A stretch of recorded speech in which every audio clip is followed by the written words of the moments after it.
तो बच्चों आज से हम लोग पढ़ना चालू करते हैं सम इम्पॉर्टेंट ऑयल क्रॉप्स, यानी ऐसे कुछ क्रॉप्स, ऐसे कुछ प्लांट्स के बारे में जिनसे हमें ऑयल ऑब्टेन होता है या जिनसे हम ऑयल को निकालते हैं। तो उसमें सबसे पहला जो हमारा ऑयल यील्डिंग प्लांट है वो क्या है, वो है ग्राउंड नट यानी कि मूंगफली। ठीक है ना स्टूडेंट्स, इससे पहले वाले लेक्चर में मैंने आपको ऑयल का क्लासिफिकेशन बताया था, वेजिटेबल ऑयल को कितने टाइप्स में डिवाइड करते हैं, अच्छे से समझा दिया था आपको, आपने उसको समझ भी लिया होगा। तो आज वाले लेक्चर से हम लोग स्टार्ट करने जा रहे हैं ग्राउंड नट ऑयल के बारे में कि ग्राउंड नट ऑयल जो है वो कैसा ऑयल होता है, प्लांट कैसा होता है, प्लांट के बॉटनिकल कैरेक्टरिस्टिक्स क्या होते हैं, प्लांट का बॉटनिकल नेम, फैमिली और वर्नाकुलर नेम्स क्या होते हैं, यूजेस क्या हैं ग्राउंड नट ऑयल के। ठीक है ना स्टूडेंट, तो सबसे पहले मैं आपको बताऊं तो ग्राउंड नट ऑयल को जब हम पढ़ते हैं तो सबसे पहले अगर हम प्लांट के बारे में बात करें तो प्लांट जो है वो उसका बॉटनिकल नेम हो जाएगा अरैकिस हाइपोजिया। क्या नाम हो जाएगा? अरैकिस हाइपोजिया, जो कि आप यहाँ पे देख रहे हैं लिखा हुआ है। फैमिली का नाम फैबेसी, क्योंकि एक्चुअल में जो मूंगफली होती है ना वो दाल वाली फैमिली में होती है, पल्सेस के साथ इसको रखा जाता है, तो इसलिए ये फैमिली फैबेसी या फिर फैमिली लेग्यूमिनोसी से बिलोंग करता है प्लांट। वर्नाकुलर नेम्स क्या हो जाएंगे? तो सबसे पहले तो हिंदी में हम इसको क्या बोलते हैं, मूंगफली बोलते हैं। इसके अलावा भी हम इसको अदर लैंग्वेज में क्या क्या कहते हैं, तो हम बंगाली में इसको चीनी बादाम कहते हैं और मलयालम में हम इसको नेला कडला कहते हैं। ठीक है ना, तो नेला कडला किस में कहेंगे? मलयालम में कहेंगे। चीनी बादाम हम इसको बंगाली में कहेंगे और हिंदी में हम इसको मूंगफली के नाम से पुकारते हैं। तो ये तो हो गया ग्राउंड नट के बारे में, उसका बॉटनिकल नेम, उसकी फैमिली और उसका vernacular name.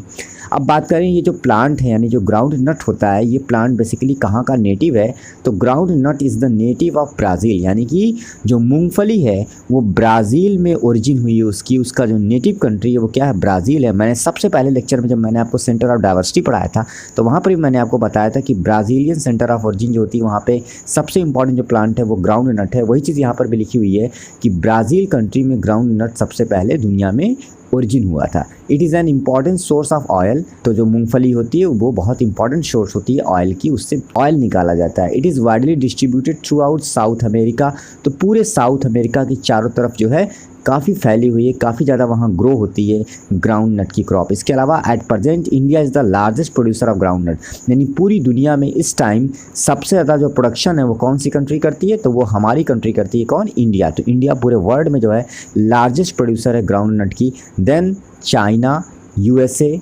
Sudan, Nigeria, South Africa, Indonesia and Brazil. तो ये सारी जो कंट्रीज़ हैं इन कंट्रीज़ में भी ग्राउंड नट का कल्टीवेशन होता है, मूंगफली की खेती की जाती है। अब बात की जाए प्लांट्स कैसा होता है, प्लांट्स का बॉटनिकल कैरेक्टरिस्टिक क्या है, तो सबसे पहले देखो यहाँ पे लिखा हुआ है it is a low growing annual herb attaining height of 0.3 to 0.6 metre. यानी जो प्लांट होता है वो लो ग्रोविंग मतलब बहुत स्लो स्पीड से ग्रो करता है। एनुअल है यानी पूरी प्लांट जो होता है वो एक साल में उसकी लाइफ साइकिल कंप्लीट हो जाती है। हर्ब है यानी उसका जो स्टेम होता है वो सॉफ्ट होता है। Attaining A height of 0.3 to 0.6, यानी जो मूंगफली का पेड़ होता है, जो उसका प्लांट होता है, उसकी टोटल हाइट जो होती है, ऊंचाई जो होती है स्टेम की, वो 0.3 से लेकर 0.6 मीटर की होती है। द लीव्स आर क्वाड्रीफोलिएट, लीव्स जो होती हैं वो कैसी होती हैं? क्वाड्रीफोलिएट होती हैं, यानी हर एक जो लीव्स होती है वो 4 लोब में बटी होती है। विद 2 पेयर्स ऑफ लीफलेट्स, और हर एक लीफ में, हर एक लोब में कितने लीफलेट होते हैं? 2 लीफलेट्स होते हैं। ठीक है ना students. The lemon yellow flowers are borne in the axil of leaves, यानी जो फ्लावर होता है मूंगफली का वो लेमन येलो कलर का होता है, और वो जो फ्लावर है वो कहाँ से निकलता है? इन द एक्सिल ऑफ लीव्स। ये स्टेम है, ये लीव्स हैं, और स्टेम और लीव्स के बीच का जो पोर्शन है इसको हम एक्सिल कहते हैं, और यहाँ से जो है फ्लावर निकलता है। ठीक है ना, दिस इज कॉल्ड एक्सिल। इस वाले पॉइंट को क्या बोलते हैं? एक्सिल कहते हैं। ठीक है ना, तो जो लेमन येलो कलर का फ्लावर होता है वो लीव्स की एक्सिल में से निकलता है। The fruit is an elongated indehiscent pod, और जो फ्रूट होता है, जो मूंगफली का फ्रूट होता है उसको हम क्या बोलते हैं? पॉड कहते हैं। वो कैसा होता है? आप सब ने मूंगफली के फ्रूट को देखा हुआ है, उसको खाते भी हैं। वो लंबा होता है। इनडेhiscent मतलब कि वो खुद से नहीं टूटता, नेचुरली वो डेhiscent नहीं होता, मतलब वो खुद से ब्रेक नहीं होता है, उसके सीड नेचुरली बाहर नहीं आते हैं। कंटेनिंग 1 to 3 सीड, और हर एक पॉड में, हर एक मूंगफली के पॉड में जो है कितने सीड होते हैं? तो अंदर जब आप उसको खोल के देखते हो तो 1 से लेकर 3 सीड्स तक होते हैं, और सम टाइम तो इससे भी ज़्यादा होते हैं, तो समटाइम्स मोर भी, कभी कभी 4 या 5 भी सीड आपको दिखाई देते हैं। और सीड कैसे होते हैं? The seeds are ovoid, ovoid होते हैं, consist of brick red coloured seed coat, और जो बीज होता है मूंगफली का, जो दाना होता है, जो सीड होता है, उसके चारों तरफ जो छिलका होता है, जो सीड कोट होता है, वो कैसा होता है?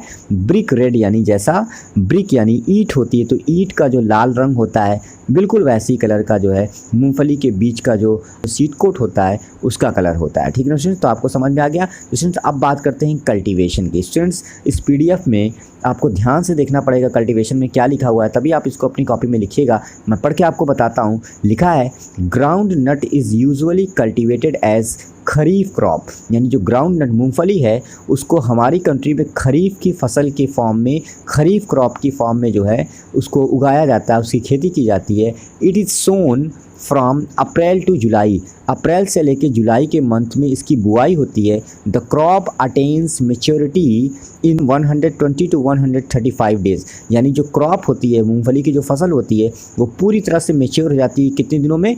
120 से 135 दिनों में हो जाती है। And it is harvested when lower leaves turn yellow, यानी और इसकी कटाई कब होती है? कब हम मूंगफली को मेच्योर मानते हैं? जब उसकी जो लोअर लीव्स होती हैं प्लांट की वो येलो कलर की हो जाती हैं, तब हम मानते हैं कि जो क्रॉप है वो मेच्योर हो चुकी है। ठीक है स्टूडेंट्स, अब बात करते हैं लास्ट में यूजेस के बारे में। तो ग्राउंड नट ऑयल का क्या यूज़ है? मूंगफली का जो तेल होता है उसका क्या क्या यूजेस होता है, क्या क्या उपयोग होता है? तो सबसे पहला पॉइंट यहाँ पे लिखा है groundnut oil is a non drying vegetable oil. मैंने लास्ट लेक्चर में भी आपको बताया था नॉन ड्राइंग वेजिटेबल ऑयल वो ऑयल होते हैं जो ऑक्सीजन को एब्जॉर्ब नहीं करते हैं। ठीक है ना, तो ग्राउंड नट ऑयल जो है वो नॉन ड्राइंग ऑयल है। The oil is rich in the phosphorus and vitamins, तो मूंगफली के तेल में क्या होता है? फास्फोरस पाया जाता है और विटामिन्स पाई जाती हैं। कौन सी विटामिन्स पाई जाती हैं? तो यहाँ पे देखिए लिखा हुआ है थाइमीन, राइबोफ्लेविन एंड नियासिन, इतनी विटामिन्स पाई जाती हैं। ठीक है ना। सेकंड पॉइंट अगर यूजेस की बात करें, the groundnut oil is use for culinary purpose. Culinary purpose का मतलब हमारे किचन में तमाम तरह के फूड प्रोडक्ट्स को बनाने में हम जो है मूंगफली के तेल को यूज़ करते हैं। It is used for the manufacture of vegetable ghee, तो जो वेजिटेबल घी होती है, जो वनस्पति घी होती है, उसको बनाने में भी मूंगफली के तेल को यूज़ किया जाता है by the process of hydrogenation, और उस प्रोसेस को हम क्या बोलते हैं? हाइड्रोजिनेशन कहते हैं। जो वनस्पति घी को बनाने का जो केमिकल प्रोसेस होता है उसको हाइड्रोजिनेशन कहा जाता है। नेक्स्ट पॉइंट जो यूजेस में है वो क्या है? The groundnut oil is also used in the soap making, furniture, cream and in the making of shaving creams, cold creams, candles and glycerine. तो यहाँ पे बताया जा रहा है कि जो ग्राउंड नट ऑयल होता है उसको और कहाँ यूज़ करते हैं? सोप को बनाने में, साबुन को बनाने में यूज़ करते हैं, फर्नीचर को बनाने में यूज़ करते हैं, क्रीम को बनाने में यूज़ करते हैं, and in making saving creams, जो शेविंग वाली क्रीम्स होती हैं उनको बनाने में यूज़ किया जाता है। कोल्ड क्रीम्स जो होती हैं उनको बनाने में भी ग्राउंड नट ऑयल को यूज़ करते हैं, और साथ ही साथ जो कैंडल्स होती हैं और जो ग्लिसरीन होता है उसको भी बनाने में ग्राउंड नट ऑयल को यूज़ किया जाता है। तो नेक्स्ट पॉइंट यहाँ पे देखिए लिखा हुआ स्टूडेंट्स क्या? The oil cake is used as cattle feed, मतलब कि यहाँ पर जो मूंगफली का तेल होता है उसको जमा कर एक केक बना लेते हैं, और उस केक की फॉर्म में हम अपने जो कैटल्स होते हैं, हमारे जो डोमेस्टिक एनिमल्स होते हैं, काऊ है, बफलो है या दूसरे जो एनिमल्स जिनको हम पालते हैं उनको हम खिलाते हैं। तो जो ऑयल केक होता है वो हम कैटल फीड की फॉर्म में यूज़ करते हैं, अपने जानवरों को खिलाते हैं। The best quality cake is grounded into floor, और जो सबसे अच्छे क्वालिटी का ऑयल केक होता है उसको जो है ग्राउंडेड मतलब उसको पीस कर जो है उससे आटा बनाया जाता है, फ्लोर बनाया जाता है, और उस फ्लोर को ह्यूमन यूज़ करता है, हम इंसान यूज़ करते हैं।